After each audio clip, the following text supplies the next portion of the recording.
সময়টা কেমন ছিল যখন সবাই একসাথে ছিলাম। পুরনো দিনের কথা ভাবতেই বাবার মুখটা ভেসে ওঠে। বাবা বলতেন, আকাশের দিকে তাকালে মন বড় হয়। অথচ আজ এই বিশাল আকাশটাকেই আমার শূন্য মনে হচ্ছে। বাবার সেই রাশভারী কণ্ঠটা কতদিন শুনি না। কতদিন হয় তার পাশে বসে দেশের পরিস্থিতি নিয়ে তর্ক করি না। এখন এখানে আমার সাথে কথা বলার মতো কেউ নেই। এই নীরবতা অসহ্য। হালকা হিমেল বাতাস বইছে, চুলগুলো এলোমেলো করে দিয়ে যাচ্ছে। এই সময়টাতেই মা ঠিক চেঁচিয়ে উঠত, কিরে, খালি গায়ে বসে আছিস যে, ঠান্ডা লেগে যাবে তো।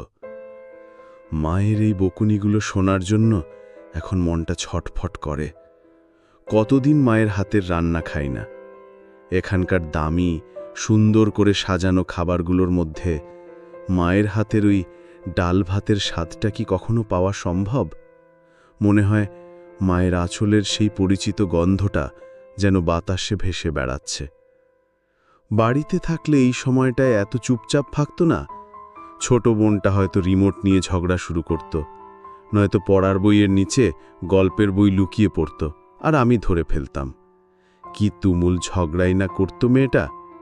অথচ এখন এই নিস্তব্ধতা আর ভালো লাগে না। মনে হয় কেউ আসুক, আমার সাথে একটু অকারণে ঝগড়া করুক, কথা বলুক। আর ভাইয়া ভাইয়া থাকলে হয়তো আমার পাশে বসেই জিজ্ঞেস করত, কিরে, সব ঠিক আছে তো? কোনো কিছু নিয়ে ভাবছিস? সব কথা তো বাবাকে বলা যেত না।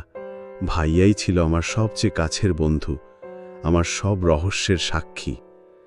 একটা ভালো জীবনের আশায়, একটু সাফল্যের জন্য সবাইকে ছেড়ে এত দূরে চলে এলাম। এই পাহাড়, এই রাতের আকাশ, এই নির্জনতা, সবকিছুই হয়তো খুব দামি, খুব সুন্দর। কিন্তু এই সুন্দর মুহূর্তে আমার আপন মানুষগুলোই তো পাশে নেই। তাহলে এই সাফল্যের কি দাম?